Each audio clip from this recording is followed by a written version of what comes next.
Sad's obviously in the end the draw that we were expecting, have been expecting for some time, but at 10 for 2 in the second innings with the openers gone, a little bit of a tremor in the dressing room maybe?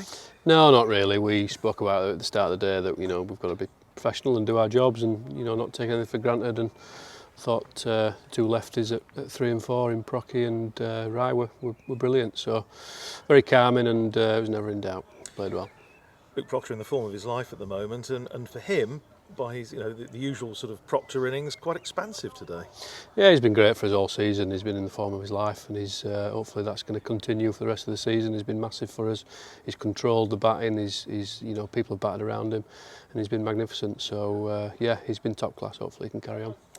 What about Ryan Rickelton, also of course making 100 on debut for Northamptonshire? Just struggled a little bit maybe against the spinners, just bowling Jacob Bethel bowling into the footmarks outside the left-hander's off stump, but battled through and showed his class. Well, he's world class. He's a Test cricketer, isn't he? So it's nothing that he hasn't seen before, and really good for him. Really pleasing for him to go and get 100 for us on debut, and then sets him up nicely for for the Kent game coming up as well. So yeah, really pleased for Ryan as well. He did great.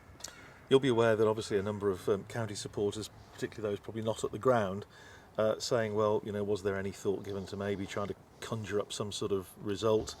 I think I know what the answer's going to be, but I have to ask the question. Well, there wasn't enough time really.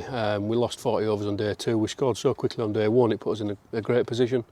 But obviously the time out of the game on day 2 didn't help us with that. I mean, look, were they 250 for 6 or something? If we get a couple more wickets there and put them under pressure, and we've got a lead of 100 or something like that, then maybe so. But I think they got so close, and there was just not enough time left in the game that it wasn't really in the equation, I don't think. And also with the Division 1 table being as it is, and the 8 points for a draw, there just didn't seem any particular incentive to do anything like that. No, look, we've played some brilliant cricket here. We've played cricket, some real solid attritional cricket throughout. There's been times where we've attacked, and there's been times where we've had to kind of soak up a bit of pressure. And this is what we spoke about at the start of the year. So, if somebody would have offered this position at the start of April, I'm sure we'd have taken it. How the next 6, 7, 8 games look and how they unfold, that could be very different. But right here, right now, we've played some fantastic cricket throughout this championship campaign, and I think the lads are in a great space. There's still so much cricket still left to play that there's no need to panic or do anything rash just yet. So look, we're in a good place. We've just got to keep going. We'll come on to Friday in a second, because obviously that's now very much the focus. But I can't go on without mentioning Charlie Thurston today, 253 for the second team, new Northamptonshire record.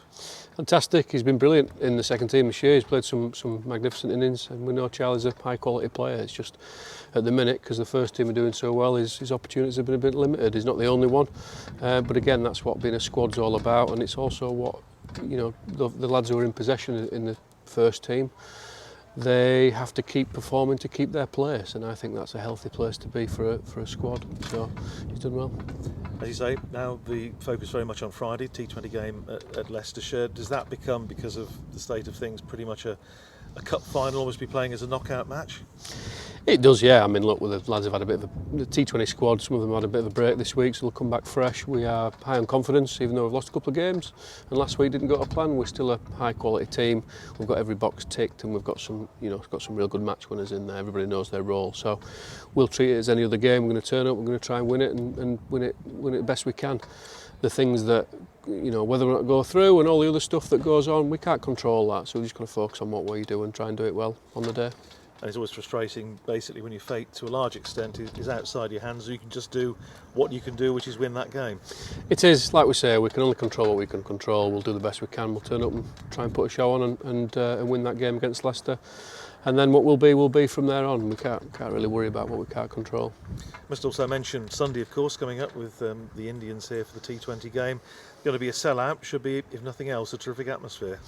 Yes, I think there'll be plenty going on. It'll be loud, and hopefully we can turn the Indians over and try and put a show on and beat them. So again, there'll be some phenomenal talent on show, and it's a great opportunity for us as a club and for the guys who are going to play that game to go and do it against the world's best.